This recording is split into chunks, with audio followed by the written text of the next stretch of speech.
Okay, so this is in the future because we didn't actually intro this vlog. It was a very mad rush to film this just because it was starting to snow and it was getting really crappy outside, so I wanted to film it real quick.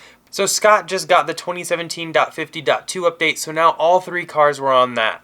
So what we wanted to do is do our normal autopilot testing, but we wanted to try platooning, as you will, with Scott's car in front of my car with the drone, see how it went through the intersections and did everything. So I actually was droning because nobody else knows how to drone yet. I need an intern really bad. Then what we ended up doing is David drove my car, Scott drove his, and they followed. I droned. The results were very surprising. So let's go ahead, without further ado, jump back to David in my car while I droned.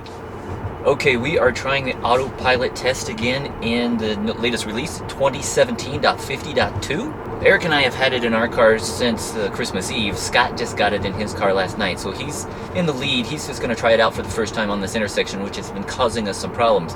Okay, I am locked onto him with a range of 1, and we're going to see if autopilot disengages at the same point, if it goes to the left instead of continuing straight on the main road. Scott's never tried this out before, so we'll see how he replies. Oh, there's my car. Oh, okay, my car is... Wow, it worked! Whoa, it worked! Whoa, success! Success! It was a little odd. It started going to the left, then it went to the right, and it actually did that intersection for the first time. Wow, it worked! Whoa, it worked! Whoa, success! Success! It was a little odd. It started going to the left. I am following Scott, so it's possible that me being behind a car made it work a little bit differently today. Very, very surprised by that, because it always has gone to the left. So that was cool to see it finally went straight. We're gonna try it again though, without Scott right in front of me. We're gonna see if it doesn't have that car in front of us, is it able to still make it successfully through that intersection. Okay, we have autopilot engaged, heading back to the north. Usually doesn't have a problem with this at all, but just practicing it again. We did hear that some people were having some problems with the latest, 2017.50.2 update on curves. So we're going to be adding another little test that we're going to be doing. Don't know if it'll be in this video, but we will be recording that as well. It's going to be a high-speed curve over on getting off of the interstate onto another highway from Interstate I-70 over onto C-470. See how it handles that. Looks like that guy almost had an accident right there.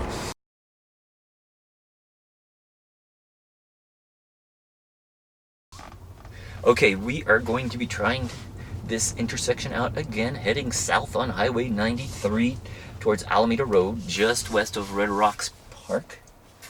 See how it works.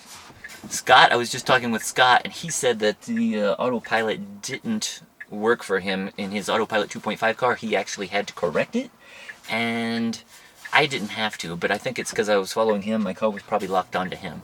So we're going to try it again and see if that's the case. So Scott's behind me this time, so we'll see if this works. No, fail. Scott failed too, by the way. He was piloting his car and he went into the wrong lane. I guess that shows that his car went into that wrong lane there as well, so maybe he was just allowing it to continue.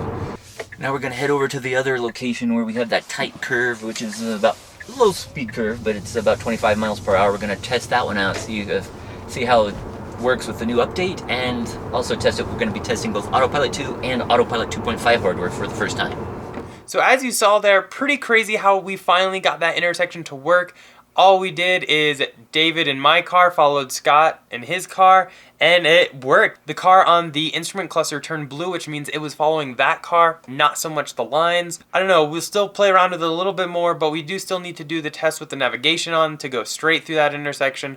But this was actually very promising. I did not expect that, and clearly David didn't either. So next we ended up going to our other original curve to see how that did.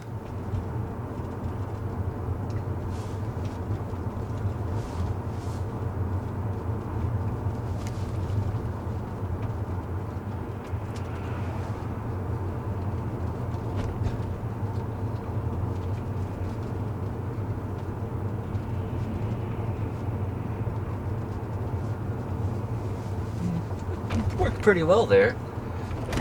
We were going 25, but it worked.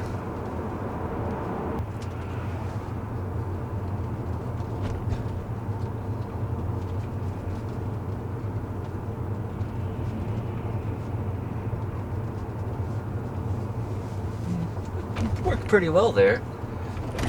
We were going 25, but it worked.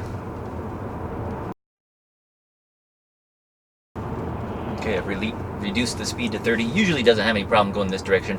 We'll see. Sometimes it does still kind of go towards the outside line, the left lane. Yeah, and there's all that dirt and sand on there, so it's still kind of going to the left, but going 25. It did slow down. I have it set to 30. It slowed down to 25 miles per hour, which is about what we've seen the last few versions when we've tested this curve. And it looks like Scott's pretty much worked the same way in Autopilot 2.5 behind me. We'll see. Sometimes it does still kind of go towards the outside line, the left lane.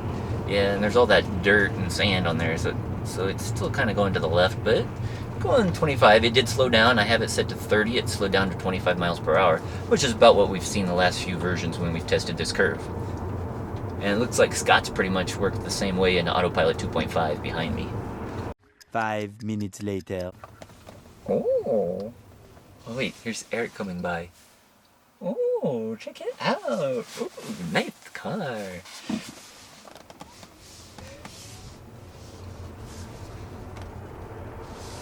We got our convoy of the Morrison Tesla Club. Scott's in the lead.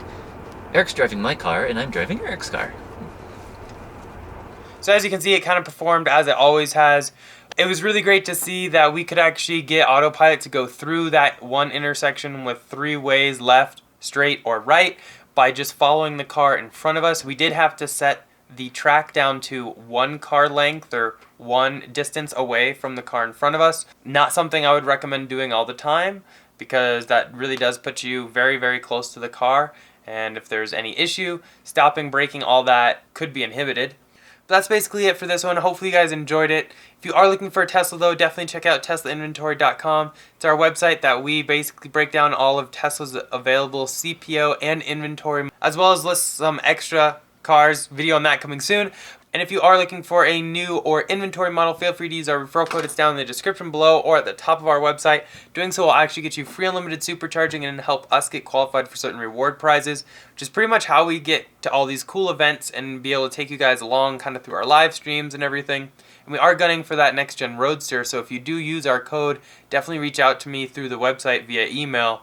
That way I have your contact information, because when we take delivery, we'd love to have you guys out or see if we can stop by on our road trip, because really without you guys none of this would be possible. So really appreciate it. Definitely have a great 2018. This is my first video for 2018 and I have some pretty ambitious goals, so this is the step in the right direction. But definitely thumbs up if you enjoyed it. Go ahead and click here to subscribe, here for some more videos, and I'll see you guys in the next one. Bye.